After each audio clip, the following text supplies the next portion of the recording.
Good morning, boys.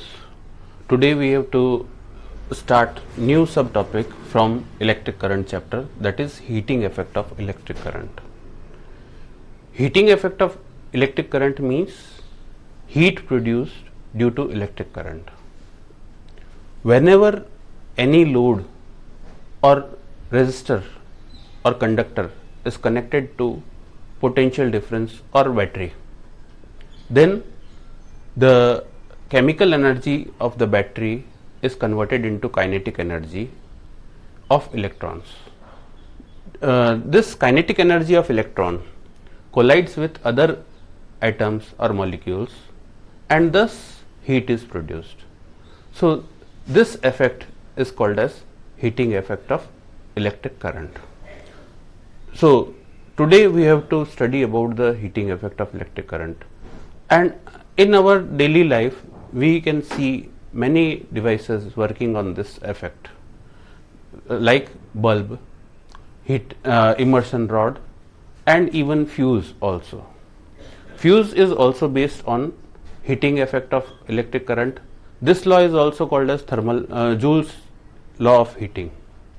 Okay, now how we can calculate the heat produced due to electric flow, we will derive or we will study. Like heat produced is equals to the work done. This work done is equals to product of charge and potential difference. Here charge is Q and potential difference is V. यहाँ पर work done या heat produced ये Q और V के product के बराबर है. तो अब अपन ने पहले करंट में पढ़ा था कि current I equals to Q upon T. तो उससे अपन ने डिराइव किया Q की वैल्यू, ये यहां से Q की वैल्यू इस जगह पुट करी, और नेक्स्ट स्टेप में अपन ने V की वैल्यू ओम्स लॉ वाले फॉर्मूले से R equals to V upon I, जिससे कि V इक्वल्स टू IR आया, उससे अपन ने पुट करी. तो अपने पास में वर्क डन किसके बराबर आया? V की जगह IR और ये IT. तो I square RT heat produced और work done is equals to I square RT. तो इसका मतलब ये है कि जो हीट प्रोड्यूस्ड हो रही है वो तीन चीजों के प्रोपोर्शनल है. Heat produced number one I के स्क्वायर के प्रोपोर्शनल है, करंट के स्क्वायर के. हीट प्रोड्यूस्ड रेजिस्टेंस के प्रोपोर्शनल है, हीट प्रोड्यूस्ड टाइम के प्रोपोर्शनल है. इसका मतलब अगर अपन करंट की वैल्यू को डबल करेंगे तो हीट प्रोड्यूस्ड 4 टाइम्स हो जाएगी, क्योंकि 2 का स्क्वायर 4 होता है. इसी तरह से अगर अपन रेजिस्टेंस की वैल्यू को डबल करेंगे तो हीट प्रोड्यूस्ड भी डबल होगी, और हम टाइम को डबल करेंगे तो हीट प्रोड्यूस्ड भी डबल होगी.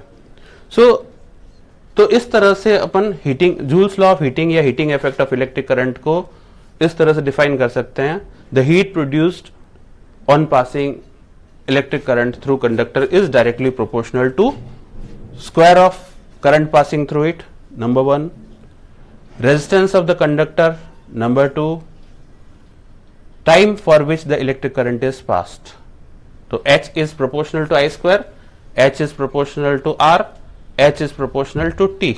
तो इन तीनों को कंबाइन किया तो ये अपन को मिला H is proportional to I square RT. यही law Joule's law of heating है.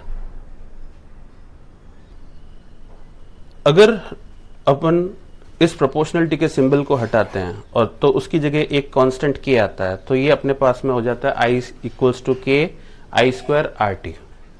अगर K की वैल्यू 1 है तो H equals to I square RT हो जाएगा. इसी पर सारे के सारे इलेक्ट्रिकल डिवाइसेस जिसमें हीट प्रोड्यूस होती है उससे अपन हीट कैलकुलेट कर सकते हैं. तो कितनी हीट प्रोड्यूस हुई, कितना करंट पास होने पर, कितना रेजिस्टेंस था और कितने टाइम के लिए था. Thank you.